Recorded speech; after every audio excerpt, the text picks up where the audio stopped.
예비 며느리가 나를 죽이려 했습니다. 오늘 제가 들려드릴 이야기는 정말 믿기 어려운 실화입니다.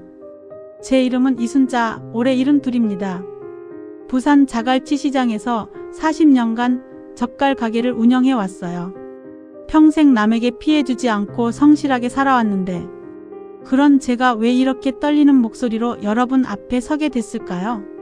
지난 8개월간 저는 진짜 지옥을 경험했습니다. 가장 믿었던 예비 며느리가 저를 죽이려 했거든요. 제 전 재산 18억과 생명보험금 12억, 총 30억 원을 노린 치밀하고 잔혹한 계획이었어요. 더 소름 끼치는 건 이 여자가 저보다 먼저 이미 3명의 할머니를 같은 방식으로 살해했다는 사실입니다. 제가 4번째 표적이었어요. 어떻게 72년을 산 제가 연쇄살인마의 표적이 됐는지, 그리고 어떻게 기적적으로 살아남았는지 들려드릴게요. 2023년 4월, 제 아들 동철이가 새 여자친구를 데려왔습니다. 엄마, 민주예요. 간병인 일해요. 한민주 35세. 첫 인상부터 정말 완벽했어요. 안녕하세요, 어머니. 동철 씨가 어머니 자랑을 정말 많이 해주셔서 꼭 뵙고 싶었어요. 이거 제가 직접 담근 김치예요. 어머니가 젓갈 장사하신다고 들어서 입맛에 맞게 조금 짜게 담갔어요. 세심함에 깜짝 놀랐어요. 요즘 아이들과는 달리 처음부터 존댓말에 이렇게 배려까지. 10년 전 아내를 잃고 혼자 지내던 아들이 다시 웃는 모습을 보니 정말 기뻤어요. 민주는 교제 기간 6개월 동안 정말 완벽했습니다. 일주일에 2번씩 찾아와서 청소도 해주고 제가 무릎이 아프다고 하니까 무릎에 좋다며 파스까지 사다 줬어요.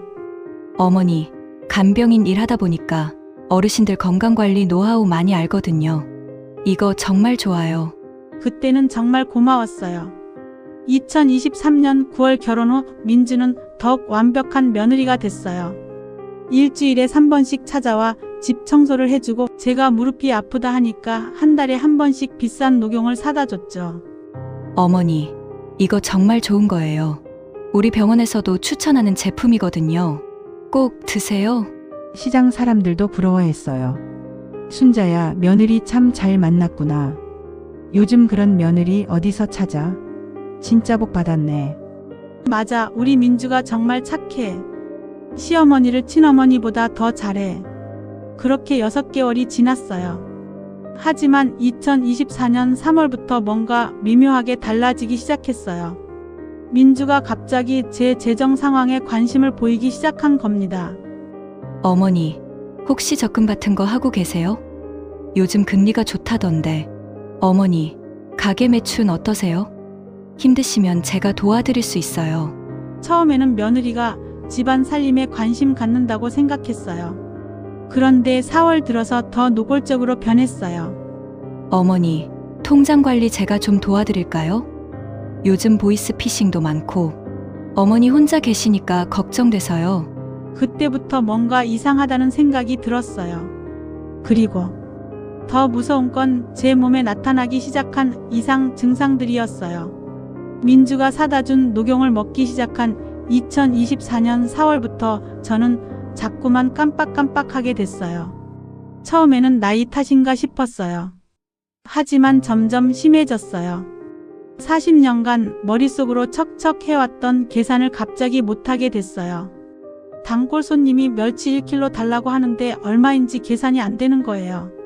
할머니 계산기 쓰세요. 손님이 그럴 때마다 정말 창피했어요. 집에서도 마찬가지였어요. 열쇠를 어디 뒀는지 기억 안 나고 밤에 잠자리에서 밥을 먹었는지도 헷갈리고 심지어는 가습을 끄는 것도 깜빡할 정도였어요. 가장 무서웠던 건 어느 날 새벽에 일어났는데 제가 어디에 있는지 모르겠더라고요.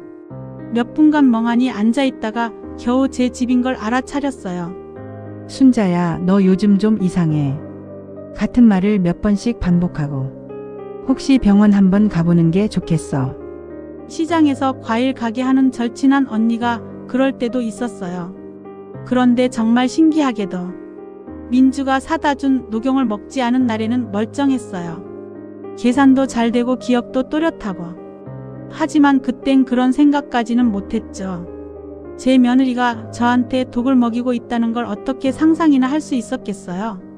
오히려 민주가 더 걱정해졌어요. 어머니, 요즘 많이 깜빡깜빡 하시네요. 혹시 치매 검사 한번 받아보시는 게 어떨까요? 제가 예약 잡아드릴게요. 그때 민주 눈빛에 뭔가 이상한 번뜩임이 있었던 것 같아요. 하지만 그땐 그냥 며느리의 걱정으로 생각했죠. 2024년 5월 15일 수요일. 절대 잊을 수 없는 날입니다. 그날 아침 일찍 민주에게서 전화가 왔어요. 어머니, 오늘 시간 되세요? 함께 은행 좀 가요. 은행. 왜? 어머니, 통장 정리 좀 해드리려고요. 요즘 어머니가 자꾸 깜빡깜빡 하시니까 제가 관리해드려야 할 것 같아서요. 순간 가슴이 철렁했어요. 하지만 거절할 이유도 없었고 며느리가 걱정해서 하는 말이니까요. 그래, 알겠어. 10시에 모시러 갈게요. 통장이랑 도장 준비해주세요.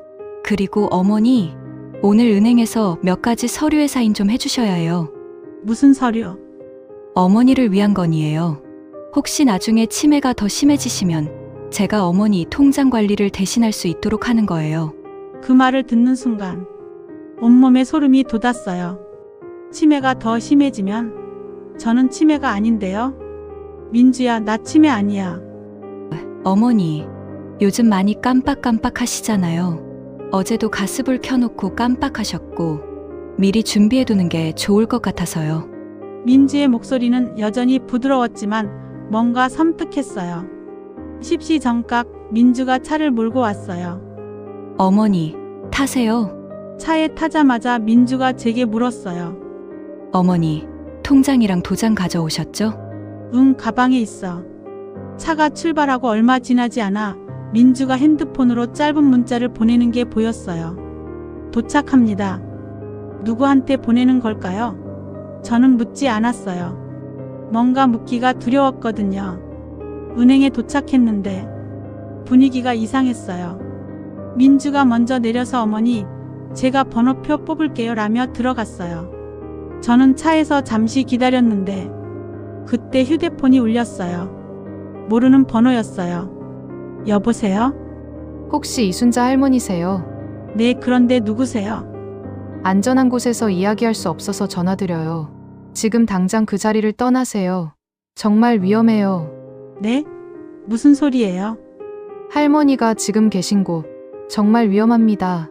한민주를 절대 믿으면 안 돼요. 그 여자는 전화가 갑자기 끊겼어요. 손이 부들부들 떨렸어요.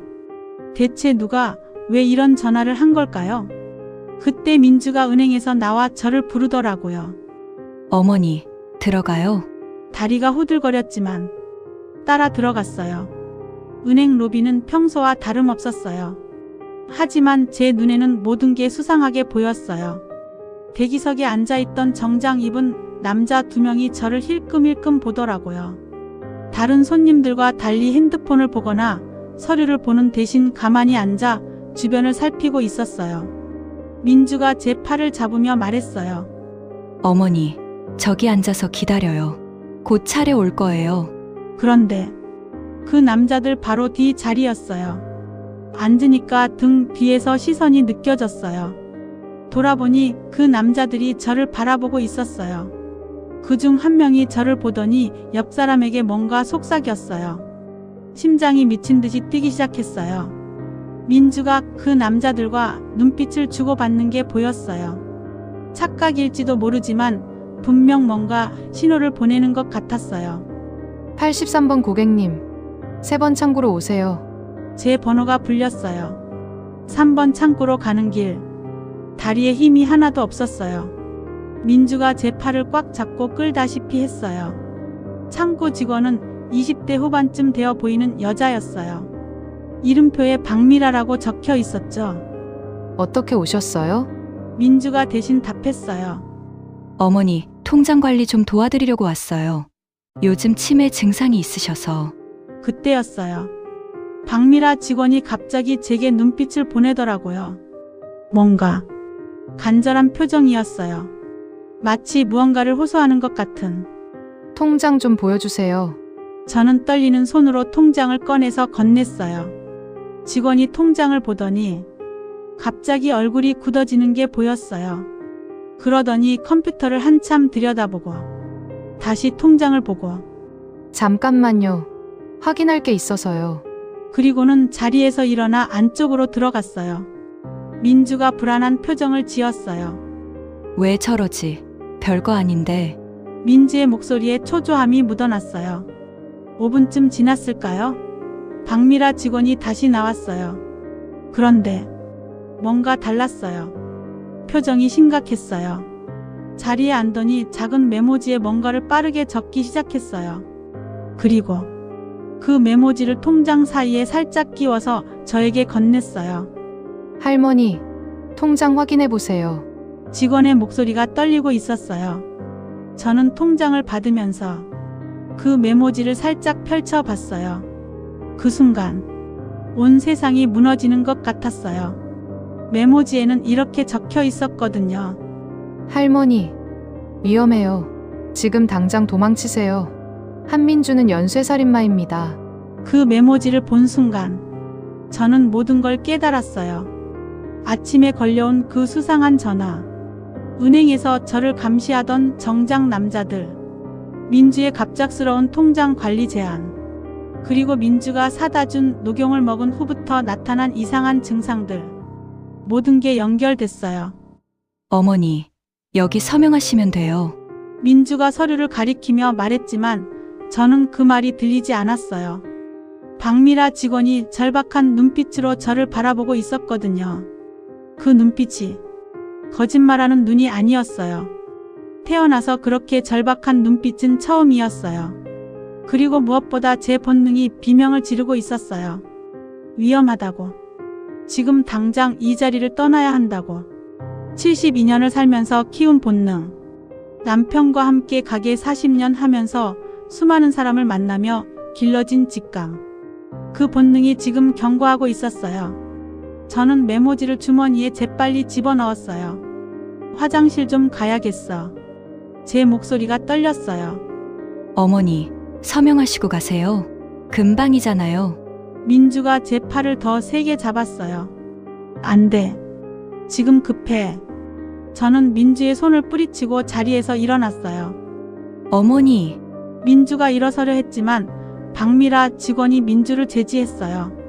고객님, 서류 확인이 좀 더 필요한데요? 잠깐만 앉아 계세요. 뭐가 더 필요한데요? 빨리 처리해 주세요. 민주의 목소리가 날카로워졌어요. 저는 그 틈을 타 화장실 쪽으로 걸어갔어요. 뒤에서 민주가 뭔가 소리쳤지만 듣지 않았어요. 다리가 후들거렸지만 계속 걸었어요. 화장실 앞을 지나쳐서 비상구 표시가 보였어요. 뒤를 돌아봤어요. 민주가 창구에서 일어나 제 쪽으로 오고 있었어요. 그리고 검은 정장 남자 2명도 자리에서 일어났어요. 그들의 얼굴에는 차가운 표정이 굳어 있었어요. 더 이상 생각할 시간이 없었어요. 저는 비상구 문을 벌컥 열고 뛰쳐나갔어요. 어머니! 어머니! 뒤에서 민주의 외침이 들렸어요. 하지만 저는 뒤도 돌아보지 않았어요. 72년을 살면서 이렇게 미친 듯이 뛴 적이 없었어요. 비상구 계단을 내려가며 가방을 꽉 붙잡았어요. 심장이 터질 것 같았지만 멈출 수 없었어요. 1층까지 내려와 뒷문으로 나갔어요. 밖은 뜨거운 햇빛이 내리쬐고 있었어요. 어디로 가야 할까요? 일단 은행에서 멀리 떨어져야 했어요. 큰 길로 나가 택시를 잡았어요. 손을 흔드는 것도 제대로 안 될 만큼 떨렸지만 다행히 택시가 멈춰섰죠. 어디 가세요? 아저씨, 자갈치 시장으로 빨리 가주세요. 할머니, 무슨 일 있으세요? 얼굴이 새하얗네요. 빨리 좀 가주세요. 목소리가 갈라졌어요. 택시가 출발했어요. 뒤를 돌아보니 민주와 그 검은 정장 남자들이 은행 밖으로 뛰쳐나와 주변을 두리번거리고 있었어요. 저는 몸을 낮췄어요. 택시가 큰 길로 빠져나가자 그제야 긴장이 풀렸어요. 손에 든 가방을 내려다 봤어요. 통장과 도장이 그대로 들어 있었죠. 주머니에서 쪽지를 꺼냈어요. 할머니, 지금 당장 도망치세요. 은행 직원은 대체 왜 이런 쪽지를 건넨 걸까요? 민주가 무슨 짓을 하려 했던 걸까요?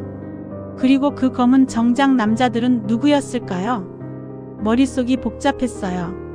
하지만 한 가지는 확실했어요. 방금 제가 뭔가 아주 위험한 일에서 벗어났다는 것. 시장 과일 가게 언니한테 가서 모든 이야기를 털어놨어요. 그런데 제 휴대폰으로 민주에게서 문자가 쏟아지기 시작했어요. 어머니, 어디 가셨어요? 정말 걱정돼요. 어머니, 요즘 많이 혼란스러우시죠? 병원 가야 할 것 같아요. 어머니, 치매 증상이 심해지신 것 같아요. 빨리 치료받으세요. 마지막 문자를 보는 순간 소름이 돋았어요. 민주가 저를 치매 환자로 만들려고 하고 있었던 거예요. 그러면서 계속 전화가 왔어요. 아들 동철이에게서도 전화가 왔어요. 엄마, 무슨 일이에요? 민주가 울면서 전화했어요. 동철아, 엄마 말 좀 들어봐. 엄마, 민주 말로는 엄마가 은행에서 갑자기 이상하게 행동하시고 도망가셨다던데요. 아들마저도 민주 편이었어요. 동철아, 그게 아니라 엄마, 요즘 정말 기억력이 많이 안 좋으시잖아요. 병원 한번 가보시는 게 좋을 것 같아요. 전화를 끊었어요. 아들도 저를 믿지 않았어요. 완전히 막다른 길이었어요. 민주는 완벽하게 저를 치매 환자로 만들어버렸어요. 그때 과일 가게 언니가 급히 들어왔어요. 순자야, 큰일 났어. 민주가 경찰에 신고했대. 신고? 너를 치매 환자 실종으로 신고했어. 지금 파출소 경찰들이 너 찾아다니고 있어. 완전히 막다른 길이었어요. 그때 아침에 전화했던 그 모르는 번호에서 다시 전화가 왔어요. 할머니, 저는 박미라예요. 은행 직원이고요. 아, 쪽지 주신 분. 네, 할머니, 지금 안전한 곳에 계세요. 네, 그런데 할머니, 제가 지금 갈게요. 할머니한테 꼭 알려드려야 할 게 있어요. 뭔데요? 한민주, 그 여자가 이미 3명을 죽였어요. 할머니가 4번째예요. 든 손이 부들부들 떨렸어요. 그리고 제 오빠가 첫 남편이었고 첫 피해자가 제 어머니였어요. 30분 후 박미라가 과일 가게로 왔어요. 20대 후반의 단정한 여자였는데 얼굴에는 깊은 슬픔이 서려 있었어요. 할머니, 안전한 곳에서 천천히 말씀드릴게요. 과일 가게 뒷방에서 박미라는 충격적인 이야기를 들려줬어요. 제 오빠 이름은 김현중이에요. 3년 전 40세에 재혼했는데 상대가 바로 한민주였어요. 한민주가 오빠와 결혼한 거예요. 네, 한민주는 이미 3번 결혼했어요. 매번 남편의 어머니를 노린 거죠. 박미라가 서류들을 꺼내서 보여줬어요. 2021년 첫 번째 결혼, 제 오빠 김현중과 결혼, 시어머니 안길순 58세 1년 후 수면제, 과다복용으로 사망. 2022년 두 번째 결혼, 김태호와 결혼, 시어머니 김영숙 65세 1년 후 수면제, 과다복용으로 사망. 2023년 세 번째 결혼, 이성규와 결혼, 시어머니 최순덕 70세 1년 후 수면제, 과다복용으로 사망. 그리고 작년 할머니 아들과 네 번째 결혼. 저는 말문이 막혔어요. 모든 사망이 사고사로 처리됐어요. 치매 환자가 실수로 수면제를 잘못 먹은 걸로요. 그럼 경찰은? 증거가 없었어요. 한민주가 너무 치밀했거든요. 완벽한 범죄였어요. 박미라의 눈에 눈물이 맺혔어요. 제 오빠와 어머니도 처음엔 건강했어요. 그런데 한민주가 사다 준 한약을 먹기 시작하면서부터 갑자기 치매 증상이 나타났어요. 깜빡깜빡하고 계산을 못하고 제가 겪었던 증상과 똑같았어요. 그리고 1년 후 저희 어머니는 수면제 과다복용으로 돌아가셨어요. 유서도 없이요. 오빠는 어머니를 잃은 충격에 지금도 정신과 치료를 받고 있어요. 한민주는 바로 이혼하고 다음 남편을 찾았죠. 그럼 당신은? 3년 동안 한민주를 쫓았어요. 증거를 찾으려고 한민주가 자주 이용하는 은행에 취직까지 했어요. 그래서 오늘 네, 할머니가 오시는 걸 보고 같은 패턴이라는 걸 알았어요. 그래서 메모를 드린 거예요. 박미라가 다른 서류를 보여줬어요. 이건 할머니 명의로 가입된 생명보험이에요. 생명보험? 12억짜리요. 수익자는 한민주예요. 저는 아무것도 몰랐어요. 언제 가입했는지도 모르시죠? 한민주가 할머니 도장으로 몰래 가입한 거예요. 그리고 이건 오늘 은행에서 서명하려 했던 서류예요. 서류 제목을 보는 순간 혈압이 확 오르는 것 같았어요. 성년후견인 선임 신청서. 이게 뭔가요? 할머니를 치매 환자로 선언하고 한민주가 할머니 재산을 전부 관리하겠다는 서류예요.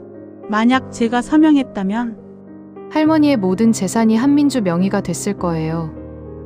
그리고 며칠 후에는 박미라가 말을 멈췄어요. 수면제 과다 복용으로 사망 처리됐을 거예요. 그때서야 모든 게 명확해졌어요. 민주가 사다 준 녹용에는 수면제가 들어 있었어요. 저를 서서히 치매 환자로 만들기 위해서요. 그리고 오늘 제 모든 재산을 넘겨받은 후에 저를 죽일 계획이었던 거예요. 박미라 씨, 그럼 다른 할머니들도 모두 같은 방식으로? 네, 한민주의 수법은 항상 똑같아요. 1년간 완벽한 며느리 연기를 한 후 서서히 수면제로 치매를 유발하고 재산을 탈취한 뒤 살해하는 거죠. 그런데 이제 어떻게 하죠? 경찰도 절 믿지 않을 텐데. 할머니, 저한테 계획이 있어요.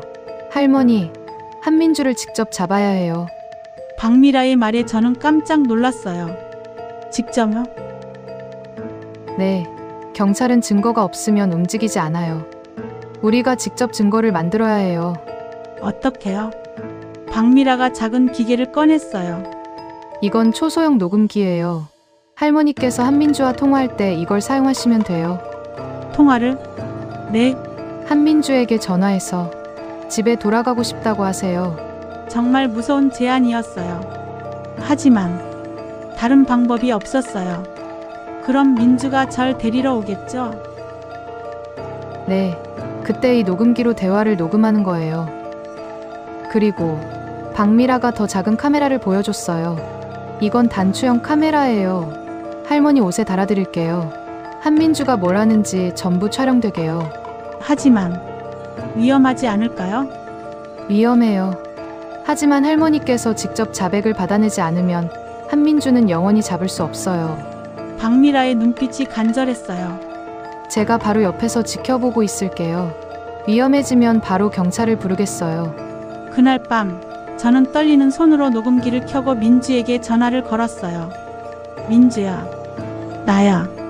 어머니, 어디 계세요? 정말 걱정했어요. 민주의 목소리는 여전히 부드러웠어요. 하지만 이제는 그 가면 뒤에 진짜 얼굴을 알고 있었죠.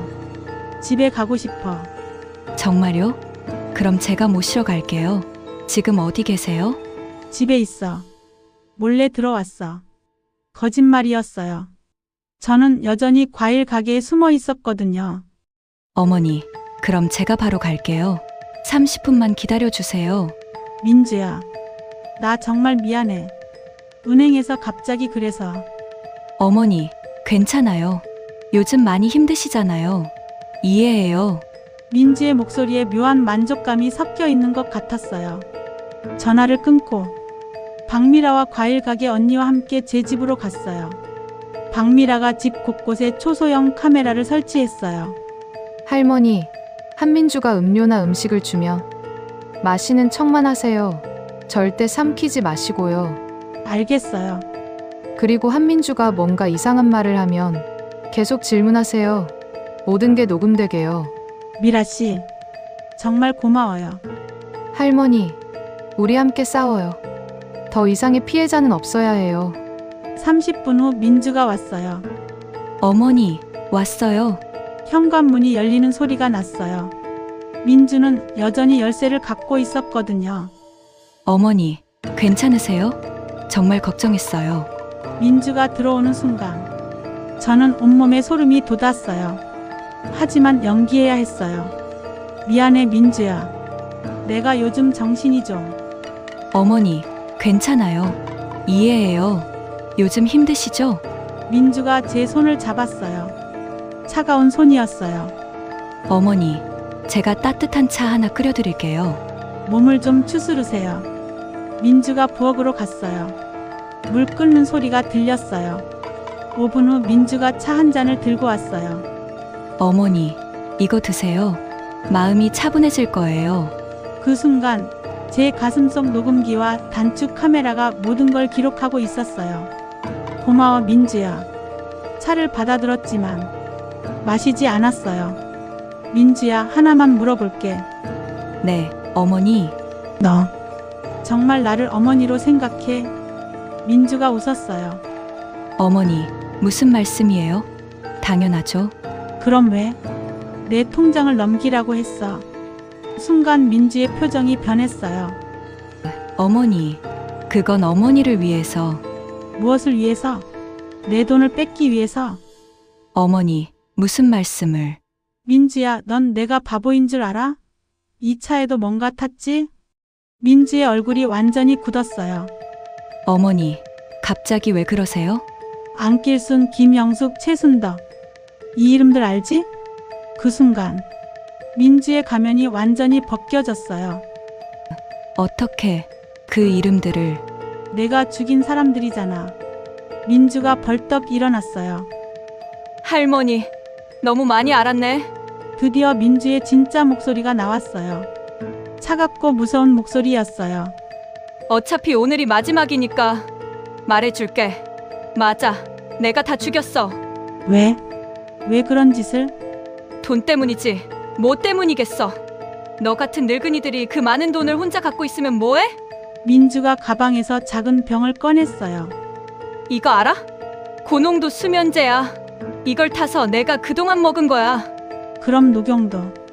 당연히 가짜지. 수면제 탄가루였어. 너를 치매로 만들기 위해서. 민주가 비웃었어요. 정말 잘 속더라. 할머니들은 착한 며느리 행세 좀 하니까 다 속아 넘어가더라고. 그 전에 할머니들도. 안길순 할머니는 정말 쉬웠어. 1년 만에 다 해결됐거든. 8억 받았지. 김영숙 할머니도 마찬가지. 12억이었나? 좀 더 힘들었지만 최순덕 할머니는 좀 의심하더라고. 하지만 결국 죽었잖아. 5억 받았어. 민주가 천천히 제게 다가왔어요. 너는 가장 큰 대박이야. 18억에다가 생명보험까지 12억. 총 30억이거든. 이미 3명의 남편들과 결혼하면서 총 65억은 번 것 같아. 제 온몸이 얼어붙었어요. 그 남편들도 알아? 모르지. 바보들아. 사랑한다고 속여가면서. 엄마들 죽이는 건 나 혼자 짓이야. 동철이도. 너 아들, 그것도 바보야. 나 좋아한다고. 엄마 욕까지 하더라고. 그 말을 듣는 순간 정말 화가 났어요. 이 나쁜 년아. 민주가 웃었어요. 화내봤자 소용없어. 오늘 내가 죽으면 모든 게 끝나거든. 그때 민주가 차에 든 수면제 병을 들었어요. 이거 다 마시면 1시간 안에 죽어. 그럼 또 사고사 처리되는 거야. 경찰이 와도? 내가 얼마나 걱정했는데. 치매 걸린 시어머니가 실수로 약을 잘못 드셨다고 하면 돼. 그럼 모든 재산과 보험금은? 당연히 내 거지. 법정 상속인이니까. 민주가 제 입에 차를 들이대려고 했어요. 자, 마셔. 곱게 죽어. 그 순간이었어요. 황. 현관문이 박살나는 소리가 났어요. 경찰이다. 손들어. 특공대가 들이닥쳤어요. 민주가 깜짝 놀라서 뒤로 물러났어요. 뭐야? 한민주, 살인교사 및 연속살인 혐의로 체포한다. 경찰이 민주에게 수갑을 채웠어요. 이게 뭔 소리야? 나 아무것도 안 했어. 다 녹음됐어. 내가 한 말 전부다. 박미라가 뒤에서 나타났어요. 할머니, 괜찮으세요? 고마워. 정말 고마워. 민주가 저를 노려봤어요. 이 할망구가. 나한테 속은 거야. 계획한 거였어. 맞아. 내가 3명을 죽였다는 것도 다 알고 있었어. 민주의 얼굴이 새하얗게 됐어요. 너희가. 어떻게? 김현중 씨의 여동생이 바로 저예요. 박미라가 말했어요. 3년 동안 당신에게 복수하려고 준비한 거예요. 민주가 끌려나갔어요. 이건 함정이야, 함정. 하지만 아무도 들어주지 않았어요. 2개월 후 법정에서 한민주의 재판이 열렸어요. 검사가 기소장을 읽었어요. 피고인 한민주는 2021년부터 2024년까지 3년간 총 3명의 고령 여성을 계획적으로 살해했습니다. 안기순 68세, 김영숙 65세, 최순덕 70세를 차례로 살해하고 이순자 72세, 할머니도 같은 방법으로 살해하려 했습니다. 총 피해액은 65억 원에 달하며 모든 범행은 치밀하게 계획된 연쇄살인입니다. 민주는 피고석에서 고개를 숙이고 있었어요. 재판에서 제가 녹음한 자백이 결정적 증거가 됐어요. 안길순 할머니는 정말 쉬웠어. 8억 받았지. 김영숙 할머니도 마찬가지. 12억이었나? 최순덕 할머니는 2억 받았어. 내가 가장 큰 대박이야. 총 30억이거든. 이미 3명의 남편들과 결혼하면서 총 65억은 번 것 같아. 법정에서 이 녹음이 재생될 때 방청석에서 탄식이 나왔어요. 민주는 끝까지 아무 말 하지 않았어요. 마지막에 판사가 선고했어요. 피고인 한민주에게 무기징역을 선고한다. 방청석에서 박수가 터져 나왔어요. 재판이 끝나고 민주가 끌려나갈 때 저를 봤어요. 그 눈빛에는 후회보다는 분노가 가득했어요. 끝까지 반성하지 않는 여자였어요. 그 사건 이후 제 삶은 완전히 바뀌었어요. 아들 동철이는 이혼하고 저한테 무릎 꿇고 사과했어요. 엄마, 정말 죄송해요. 제가 엄마를 의심했어요. 괜찮아, 동철아. 넌 몰랐잖아. 박미라는 이제 제 딸 같은 존재가 됐어요. 할머니 덕분에 어머니가 하늘에서 편히 쉬실 수 있을 거예요.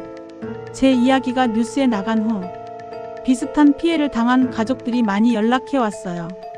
저희 어머니도 비슷한 일을, 저희도 의심스러운 며느리가, 경찰이 다시 수사를 시작해서 더 많은 피해자들이 발견됐어요. 한민주 같은 연쇄살인마들이 생각보다 많았던 거예요. 지금은 경찰과 함께 이런 범죄를 막는 일을 도와주고 있어요. 노인들을 대상으로 한 강연도 하고요. 여러분, 아무리 가족이라도 갑자기 재산에 관심을 보이면 의심하세요. 오늘도 건강하고 행복한 하루 되세요. 구독과 좋아요, 공유 부탁드려요. 다음에 또 좋은 이야기로 찾아뵙겠습니다.